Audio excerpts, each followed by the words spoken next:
안녕하세요. 임고 원포인트입니다. 이번 주부터 시험 직전 주까지 총 10번에 걸쳐 임고 원포인트 컨텐츠 자체 뽀개기를 해보려고 합니다. 그동안 업로드되었던 교육과정, 기본이론, 강론을 과목별로 합쳐보았는데요. 따로따로 챙겨보지 마시고 한 번에 몰아보시면서 과목별로 뽀개기 하시는데 도움이 되시길 바랍니다. 바로 시작하겠습니다. 안녕하세요. 임고 원포인트입니다. 여러분, 수학 강의 다들 잘 듣고 계신가요? 어떠셨나요? 교육과정. 이걸 사람이 외우라고 만들어 놓은 건지 정말 여러 번 눈을 의심하게 될 것입니다. 그리고 기본 이론도 결코 쉽지는 않았죠? 이번 시간에는 교육과정에 대한 한눈에 그리고 나올 각을 재어보는 시간입니다. 지난 오리엔테이션 강의에서도 말씀드렸지만 이 한눈에 강의는 임고생들이 정말 가려워하는 부분에 대해 정리를 하는 부분이에요. 그래서 뭔가 공통된 어떤 일관된 주제를 가지고 그에 해당하는 내용들을 쏙쏙 뽑아서 주제별로 정리를 하는 시간입니다. 그리고 나올 각은 제가 감히 제가 한번 나올 것 같은 것을 예상해보는 그런 부분이라고 할 수 있겠어요. 그러면 교육과정 강의를 들은 내용을 바탕으로 우선 강사님께서 알려주신 그 키워드를 먼저 외우신 다음에 제 강의를 보시면서 이건 좀 이 사람도 중요하게 생각했네. 한 번 더 별표를 쳐볼까? 뭐 이런 식으로 공부를 하시는 것이 좋겠습니다. 그럼 시작해 보겠습니다. 먼저 교육과정 한눈에입니다. 우선 첫 번째 주제는 바로 어림에 대한 것인데요. 제가 이렇게 공통된 용어를 뽑아서 시리즈로 정리하는 걸 참 좋아해요. 그래서 한번 정리를 해봤습니다. 1번, 2번, 3번은 성취 기준에 등장하는 어림, 그것을 다 뽑아서 정리를 해보았고요. 4번은 교학방류에 등장하는 어림을 뽑아 정리를 해보았습니다. 수화연산 파트이고요. 이렇게 반복적으로 등장하는 것은 출제될 확률이 높기 때문에 이렇게 어림이라는 단어가 들어간 그런 것들은 따로 빼서 정리를 해두시는 것도 좋습니다. 두 번째 시리즈는 바로 계산기인데요. 이렇게 교학방류에서 계산기가 들어간 부분만 또 따로 정리를 해보았습니다. 계산기는 수화연산뿐만 아니라 규칙성이나 자료화 가능성에서도 등장하는 부분이기 때문에 영역을 좀 초월하셔서 정리를 해두실 필요도 있습니다. 세 번째 한눈에는 구성주의인데요. 구성주의라는 용어를 대놓고 표출하지는 않았지만 구성주의의 느낌이 물씬 드러나는 그런 교학방류 같은 것들이 있어요. 이렇게 일상 용어를 그 불리한 모양을 지칭하기 위해 사용하게 한다거나 아니면 이름을 지을 수 있게 한다거나 이런 부분들이 구성주의의 바탕을 둔 그러한 교학방류라고 생각을 하기 때문에 이런 부분도 한번 정리를 해두시는 것도 좋겠습니다. 특히 첫 번째 이런 부분은 수집 관찰 단계에 해당하고 또 1수준이고 수평적 수학화에 해당하고 또 경험적 추상화에 해당하는 이렇게 기본 이론에서 배운 고급 수학 전문 교육 용어 이런 것들과도 연관을 지을 수 있기 때문에 이런 것들도 한번 확인을 해보시면 좋겠습니다. 네 번째는 측정의 세 교학방류의 단위를 비교하는 것인데요. 측정 교수학습 방법 및 유의사항을 보면 굉장히 다양한 측정 단위가 여러 번 등장을 합니다. 그런데 어떨 때는 다 들어있는 경우도 있고 어떨 땐 시간이 빠져있기도 하고 어떨 땐 각도가 빠져있기도 해요. 그래서 이런 것들은 흩어져서 보지 말고 이렇게 싹 모아서 한 번에 보시는 것을 추천드립니다. 이래서 이 파트 부분이 한눈에 라는 거예요. 알겠죠? 마지막 한눈에는 바로 성취 기준에 나온 단위를 총 정리하는 것입니다. 단위에 있어서 제일 중요한 거는 이걸 어떻게 표현하느냐라고 생각을 해요. 그래서 물론 시간적인 부분은 너무 쉽지만 의외로 이런 영문 이 단위에 대해서 헷갈려 하시는 경우도 있어요. 그리고 특히 밀리리터 이거를 애를 소문자로 쓰시는 경우도 되게 많거든요. 이런 공문서에 나오는 이런 단위 같은 경우는 꼭 반드시 암기를 하고 넘어가셔야 해요. 그래서 이런 단위는 반드시 한 번쯤은 정리를 한눈에 하고 넘어갈 필요가 있습니다. 다음으로 교육과정 나올 각입니다. 먼저 수화연산 머릿말인데요. 머릿말을 의외로 잘 챙겨보지 않고 그냥 어려워하시는 분들이 많아요. 그런데 자세히 잘 보시면 1, 2학년, 3, 4학년, 5, 6학년 이렇게 보았을 때 조금씩 더해지는 부분들이 있어요. 특히 1, 2학년에서는 사물의 개수와 양, 그다음에 수 세기, 영과 자연수 이런 부분이 중요하고요. 3, 4학년 올라가면 사칙 계산, 그다음에 분수, 소수 이것이 중요하고 5, 6학년 때는 이제 분수, 소수, 사칙 계산 이렇게까지 정리가 됩니다. 그래서 초록색으로 표시한 부분을 좀 위주로 확인을 하시면서 일단 전체적인 흐름을 먼저 잡아가시는 것이 좋아요. 무조건 여기 머릿말에 여기 구멍 뚫어서 나온다 이런 의미로 제가 이걸 말씀드렸다기보다는 소아연산은 다른 영역에 비해 특히나 더 그 계열이 중요한 부분이잖아요. 이렇게 점점 그 복잡함이 확장이 되는 거예요. 브루노의 그 계열성, 나선용 교육과정 아시죠? 네, 그것처럼 계속적으로 이렇게 확장이 되기 때문에 이러한 부분에 대해 한번 확인을 하고 꼭 넘어가셨으면 좋겠다는 의미에서 제가 머릿말을 한번 소개를 해보았습니다. 다음으로 도형 머릿말인데요.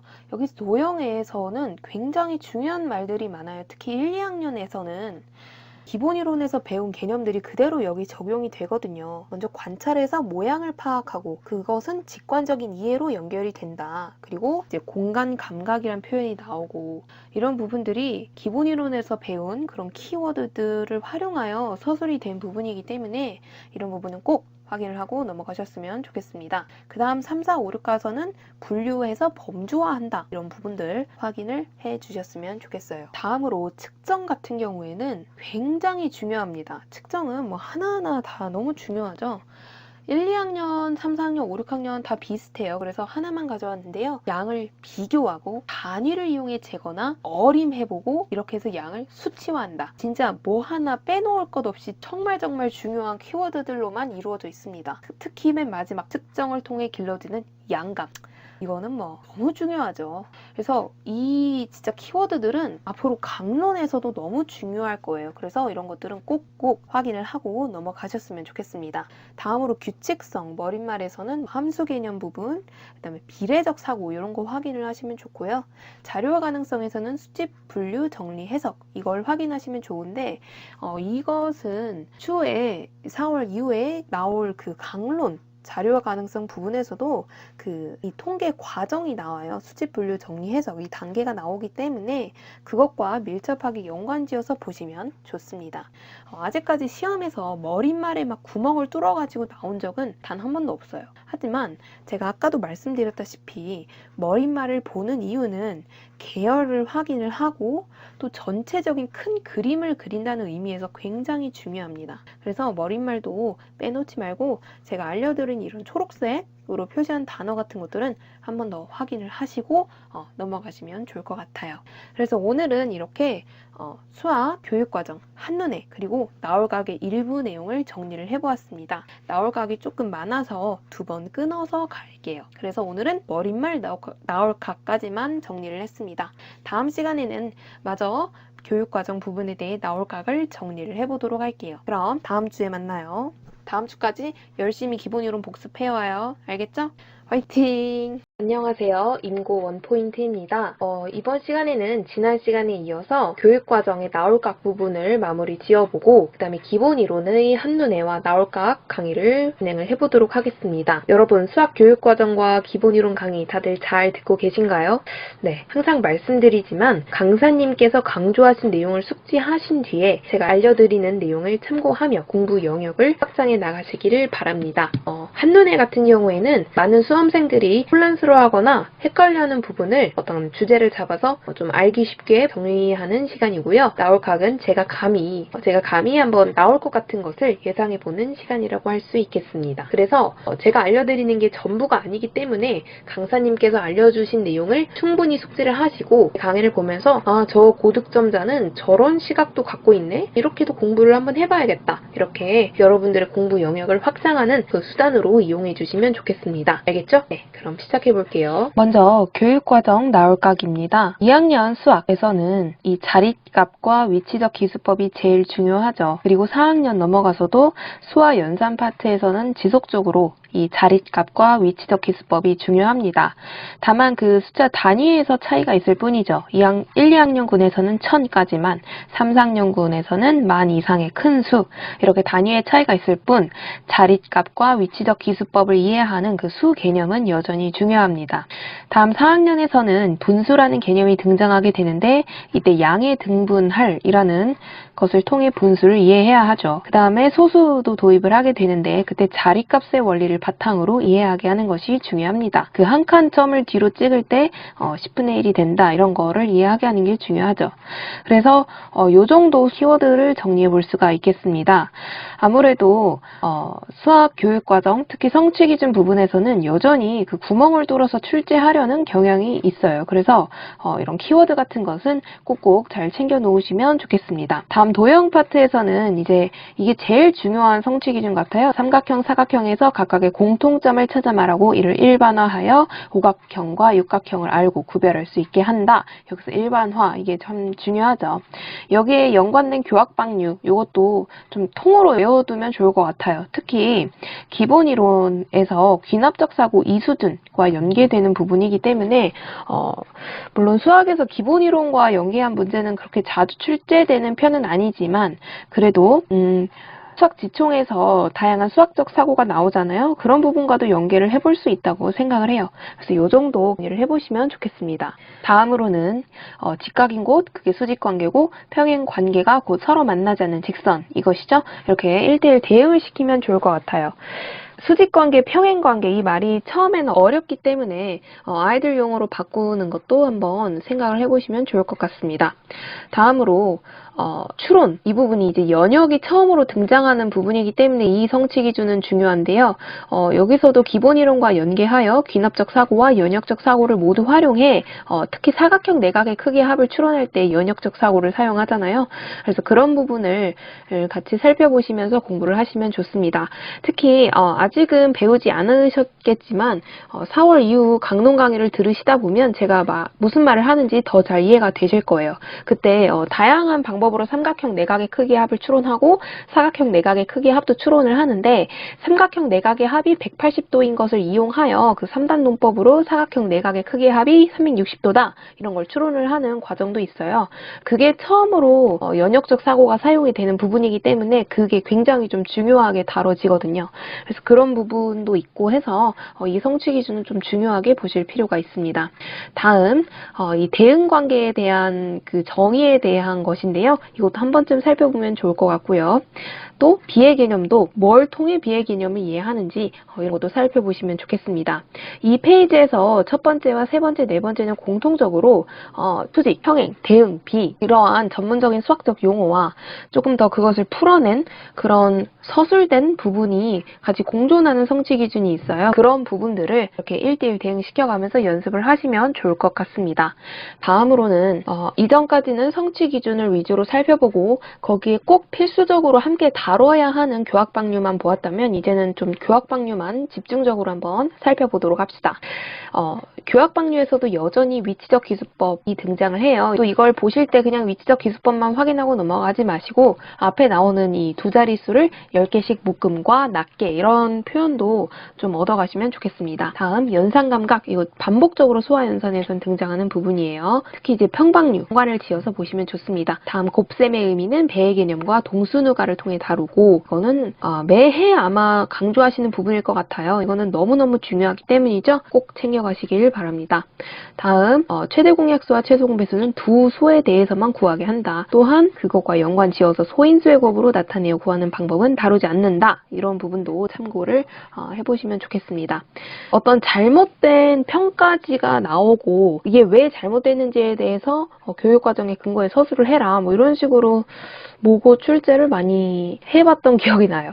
실제 시험에서 그게 구현이 될지는 모르겠지만 그런 식으로도 출제를 해볼 수 있다는 점 한번 참고를 해보시면 좋겠습니다. 다음 이제는 도형인데요. 직관적이란 표현만 얻어가지 마시고 어떻게 해서 직관적으로 이해하게 하는데 그 활동적인 측면을 얻어가셨으면 좋겠어요. 다음 가을 도입하는 방법, 그다음에 각의 변이 반직선 이거는 너무너무 중요한 키워드이죠. 그리고 이 다음 교학방류가 기본이론과도 굉장히 연관 연관이 깊어요. 제가 기본 이론과 관련된 건 다 파란색으로 지금 표시를 하고 있어요. 눈치 다 채셨나요?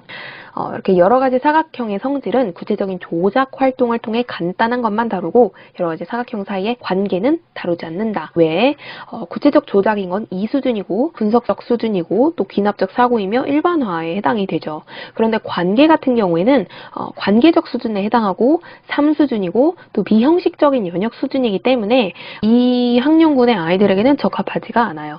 그래서 이러한 뜻을 가지고 이 교학방류가 나온 거지 뭐 절대 그냥 교학방류가 나온 게 아닙니다. 다음 이건 모든 사람들이 아마 좋아하는 교학방류일 것 같은데요. 이게 딱딱 1대1 대응이 되잖아요.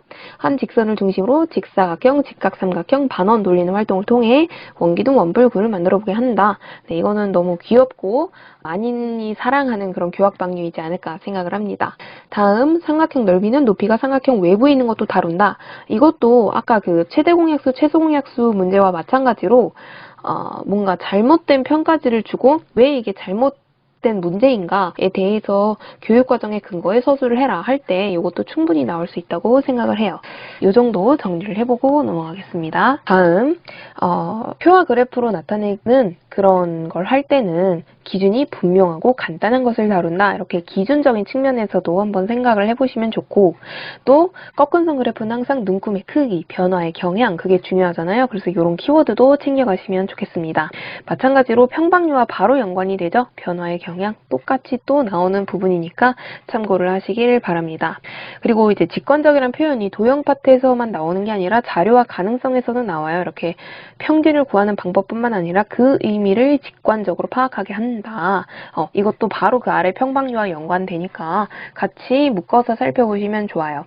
또 원그래프를 그릴 때는 눈금이 표시된 원을 사용하게 한다. 이렇게 해서 아까 최대공약수, 최소공배수 문제, 삼각형 높이 문제와 마찬가지로 뭔가 활동지를 주는데 눈금이 표시되지 않은 원을 교사가 그린 거죠. 그리고 왜 이 활동지가 잘못되었나? 그때 그거를 교육과정의 근거에서 서술을 해라 라고 할 때 이렇게 생각을 해볼 수 있다는 점, 이런 정도로 정리를 해보겠습니다. 나머지 평방류에 대해서 살펴보면 검사의 목적과 필요성을 이해하는지에 초점을 두고 평가를 한다. 이런 부분. 그 다음에 공통분모로 최소 공배수뿐만 아니라 분모의 곱과 같은 공배수도 이용할 수 있게 한다. 마지막으로 계산 결과를 기하 분수가 아닌 분수로 나타내는 것도 허용한다.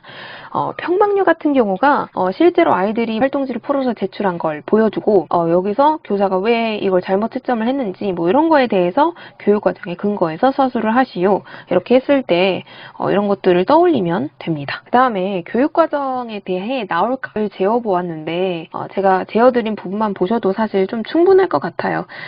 사실 제가 이렇게 말씀을 드려도 6월, 7월 넘어가면 여러분들이 알아서 조사까지 막 다 외우고 계실 것 같아요.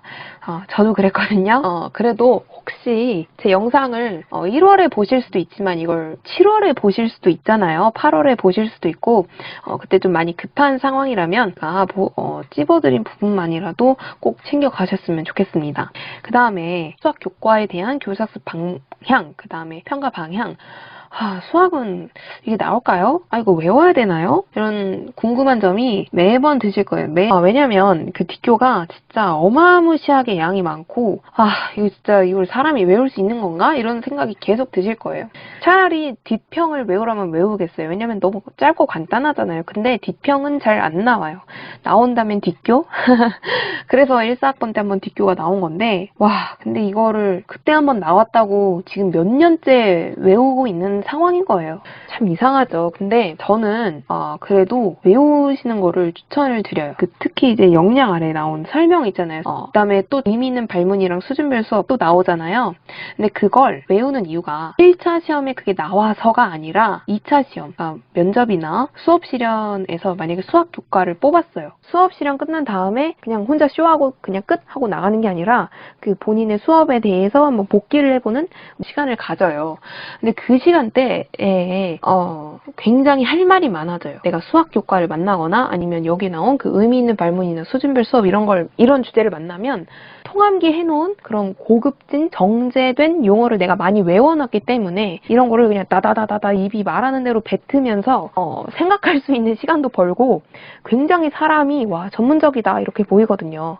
그래서 다시 한번 말씀을 드리지만 이 뒷교 그러니까는 1차 시험 교육 과정에서 내가 수학에서 이게 나온다라는 의미에서 보라고 하는 게 아니라 크게 보셔야죠, 여러분. 2차 시험 안 보실 거예요? 아니죠?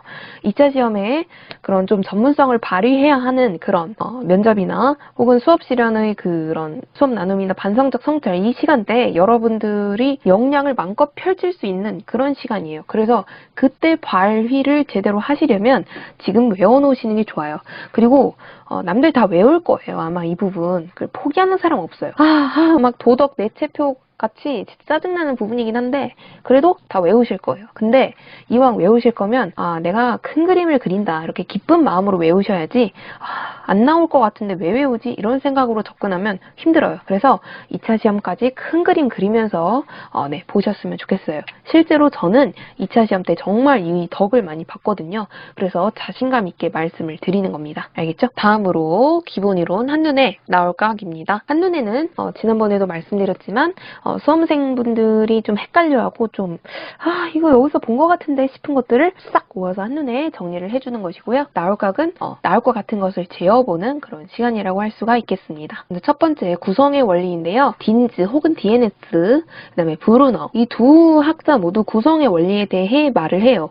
그런데 딘즈의 구성의 원리와 브루너의 구성의 원리는 설명이 조금 달라요. 다음 두 번째, 구성주의에서 말하는 그 반성적 사고를 유도하기 위해서 학자마다 조금 제시하는 방법이 좀 달라요. 피아제는 반영적 추상화를 하도록 해라.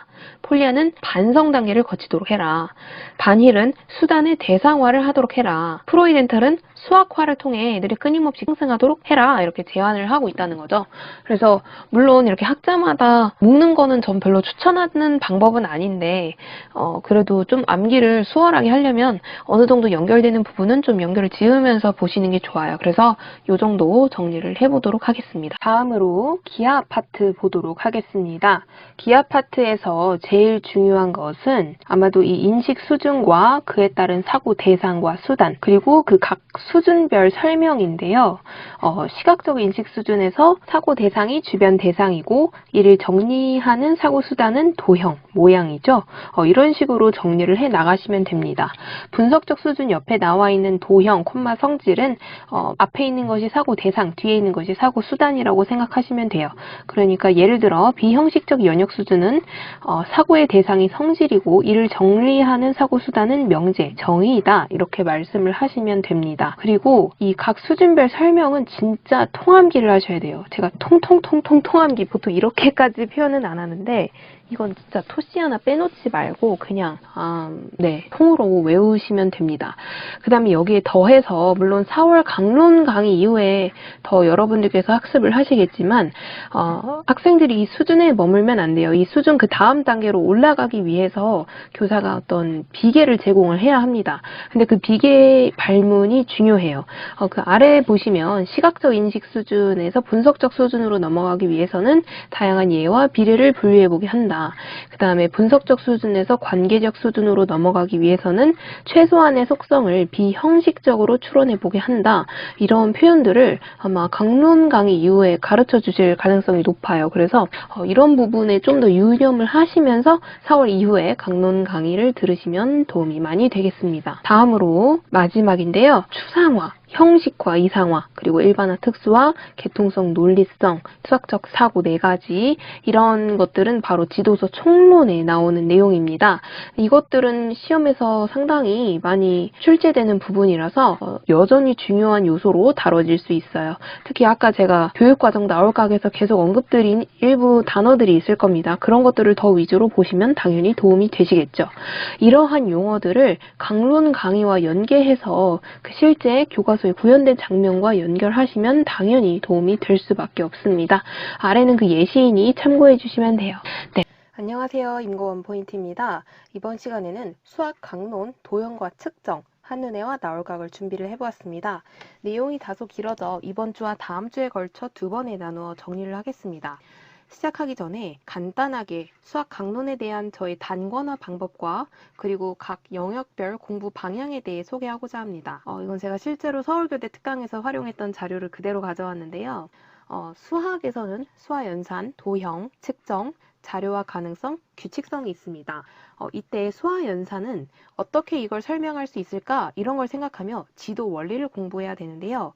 저는 제 친구와 짝수를 할 때 수화연산에서 등장하는 어떤 형식을 전부 다 어떤 연산식으로 바꾸어 쭉 정리했습니다. 마치 내체표처럼요.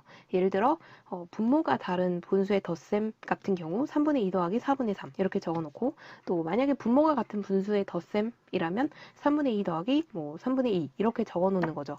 그렇게 해서 그 수식을 제 친구한테 물어봤습니다. 3분의 2 더하기 4분의 3은 어떻게 설명할 거야? 그러면 그 친구는 지도 원리와 그리고 형식화에 대해 쭉 설명하는 거죠. 마치 연산식을 내체표화 시켜서 공부를 했다고 해야 할까요? 네, 수화연산은 그렇게 공부할 때 가장 저는 효과적으로 공부를 할 수가 있었어요. 그러면 도형과 자료와 가능성, 이런 것들은 좀 개념이 중요합니다. 그래서 이따 제 단권화 자료를 보시면 무슨 말씀인지 아실 거예요. 그거랑 규칙성에서 비와 비율 파트, 그 정도는 어떤 개념서처럼 공부를 하시는 게 좋고요. 그 외에 측정이라든지 수화연산은 지도 원리와 계열이 훨씬 중요합니다. 그래서 제가 도형과 측정은 한눈에와 나올각 자료를 정리했으니까요. 그걸 보시면서 어떤 방향을 잡아가시면 좋겠습니다. 이게 바로 제 수화연산 단권화 자료 예시인데요. 모두 다 카페에서 다운받을 수 있으니까요. 네이버 카페에 들어가셔서 가입하신 다음에 다운받으시면 됩니다. 네, 승수가 자연수일 때, 승수가 분수일 때, 승수가 분수일 때 안에서도 자연수 곱하기 분수냐, 분수 곱하기 분수냐에 따라 나뉘는데요. 이때 옆에 5분의 2 곱하기 3, 3 곱하기 3분의 1, 3분의 2 곱하기 4분의 1 이렇게 수식을 적어 놓는 거예요. 그래서 이 수식을 친구한테 물어보는 거죠. 5분의 2 곱하기 3 어떻게 설명할 거야? 그러면 그 친구가 원리와 형식화, 원리는 동수가로 가르쳐야 되고 형식화할 때는 분자 곱하기 자연수로 가르치면 돼. 이렇게 설명하는 겁니다. 예시 이해 가셨나요? 네, 다시 한번 보여드리면 왼쪽이 제 도형, 그 단권화 자료 일부 내용을 가져온 건데요. 도형은 정의와 성질을 아는 게 매우 중요해서 정의를 이렇게 정리하고 또 아래 성질을 정리해 보았습니다. 다시 컬러 프린터로 가져왔는데요. 이 상태로 아마 단권화 자료에 올라가 있을 거예요. 저 같은 경우에 수화연산은 좀 쓰면서 공부를 해야 된다고 생각을 해서, 특히 이제 영역 모델을 직접 그리거나 해야 되는 경우가 많았기 때문에 워드 파일로 작성하기보다는 수기로 작성을 했었습니다. 글씨가 좀 예쁘진 않더라도 이런 느낌으로 선배는 공부했구나, 이렇게 가져가시면 좋을 것 같아요. 네, 그래서 도형과 측정을 정리를 할 건데 그 중에 오늘은 도형만 다루도록 하겠습니다. 먼저 도형에서 용어 차이 볼게요. 세모 모양은 비언어적 방법이고요. 세모 모양, 이거는 일상 용어입니다. 네. 그 다음에 높이. 여러분, 도형의 높이라고 했을 때 항상 그 도형 내부에서만 그려지나요? 아니죠. 외부에 있을 수도 있어요. 그래서 높이는 꼭 그 정의를 정확하게 기억을 해주셨으면 좋겠습니다. 그리고 원뿔, 원기둥 구는 회전체로 이해하게 해야 되죠. 그래서 한 직선을 중심으로, 네, 이거 정말 많이 등장하는 교학방뇨인데요. 다 외우셨죠? 그리고 제가 아래 표로 정리한 건 바로 그 회전체의 옆면이 어떤 모양인지 2차원적으로 바라봤을 때 어떻게 생겼는지를 정리한 것입니다. 매우 중요한 부분이니까요. 잘 정리해 두세요. 그리고 밑면과 밑편 다르죠? 그리고 각종 정리가 나와요. 픽의 정리도 있고 오일러의 정리도 있는데 혹시 또 다른 정리도 있나요? 네, 저는 이 두 가지만 배웠어서 이 두 가지만 정리를 해보았습니다. 그리고 합동 변화인데 어떤 이동인지 무엇이 바뀌는지 정리를 해두실 필요가 있어요. 그리고 선행학습 요소도 정리하셔야 되는데요. 어떤 뭔가를 해야 할 때 그거에 앞서서 미리 되어야 되는 절차가 있습니다. 뭐 예를 들어서 선대칭과 점대칭 도형 같은 경우에는 합동을 먼저 배워야 이걸 배울 수가 있겠죠. 네. 또 뭐 여러 가지 삼각형과 사각형 내각의 크기의 합을 추론하는 때 있어서 각도의 합과 차라는 개념이 먼저 이해가 되어야 이것을 배울 수가 있습니다. 그래서 선행 요소와 후행 요소를 정리를 해두시길 바랍니다. 다음으로 들면 안 되는 예시, 이거 배우시나요?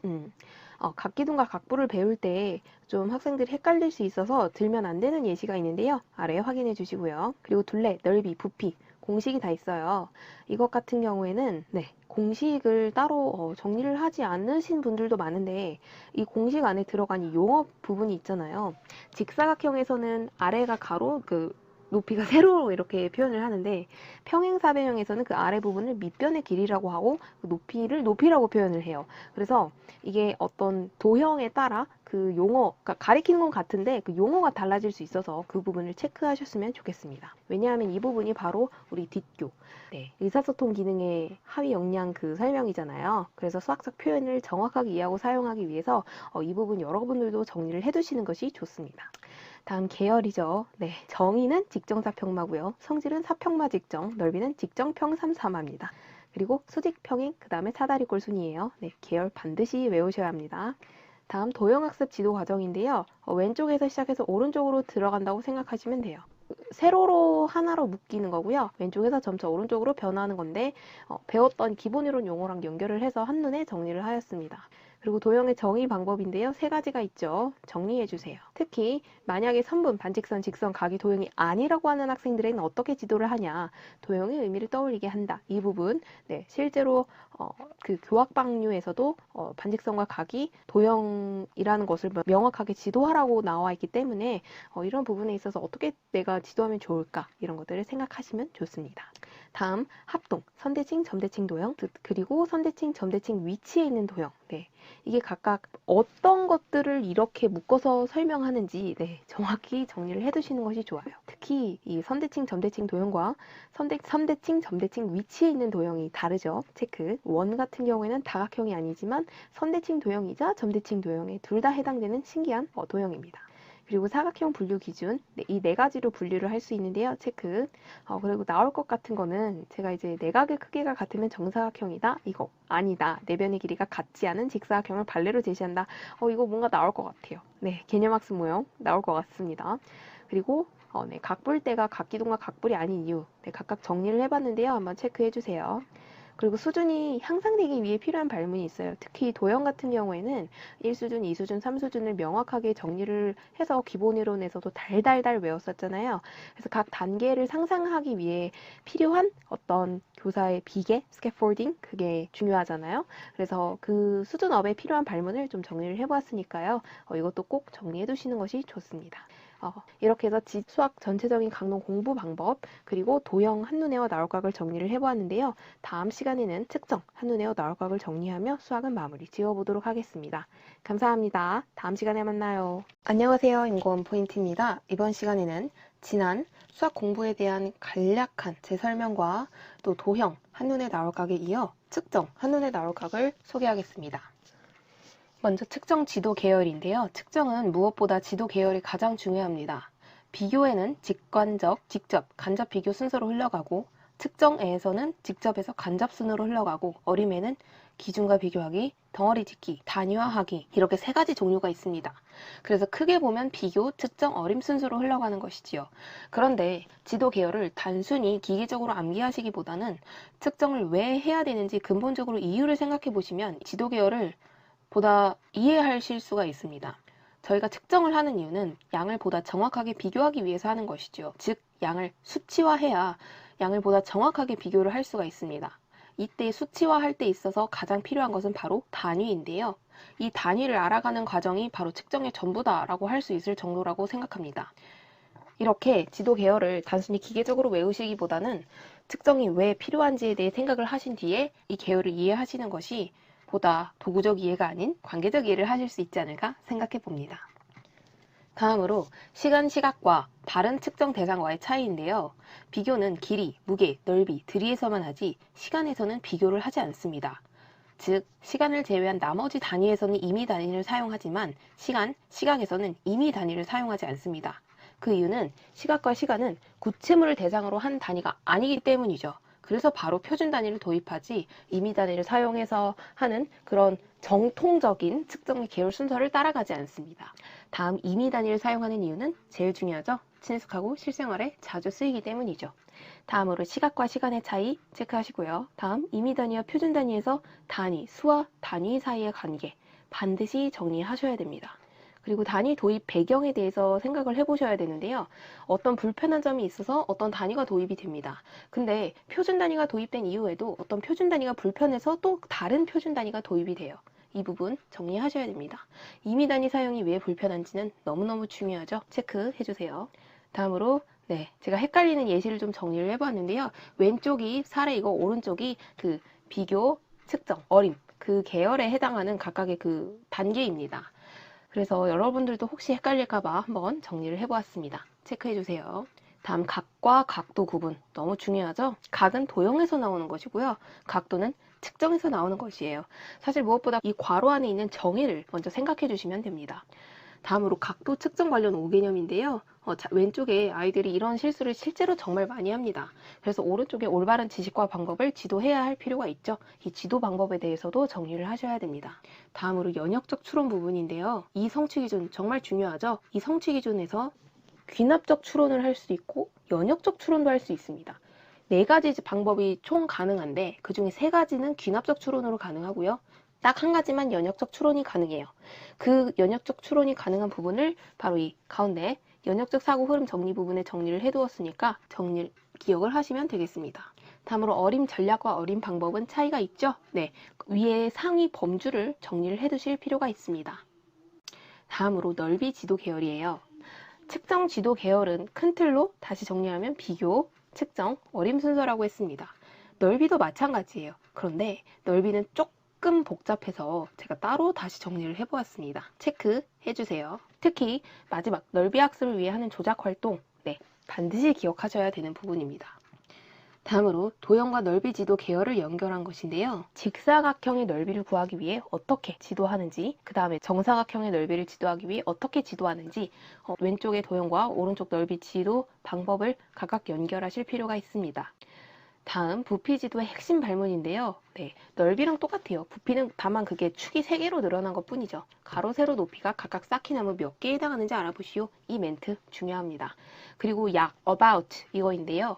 자가 있을 때 약은 그 눈금과 일치하지 않는 길이의 측정값을 표현할 때이지만 자가 없을 때 약은 어림할 때 사용되는 것이죠. 약이 2가지 경우에 다 쓰이기 때문에 구분을 하실 필요가 있습니다. 그리고 등적 변형 시 선행 요소로서 요구되는 능력이 있죠. 네, 2가지 체크하시고요.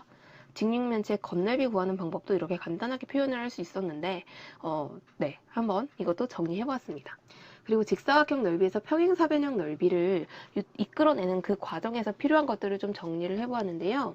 그 과정에서 이루어져야 하는 2가지 꼭 체크하셔야 돼요. 그래서 정리를 하면 2번째, 이게 이제 실제 시험에 나온다면 나올 수 있겠죠. 그리고 원주율 도입 원리는 그냥 읽어만 보시면 될 것 같아요. 다음 원의 넓이 지도 과정인데요. 원의 넓이도 마찬가지 똑같아요. 근데 다음으로 원의 넓이 지도 과정인데요. 그동안의 측정 계열과는 다소 다른 형태로 진행이 되기 때문에 정리를 한번 해보았습니다.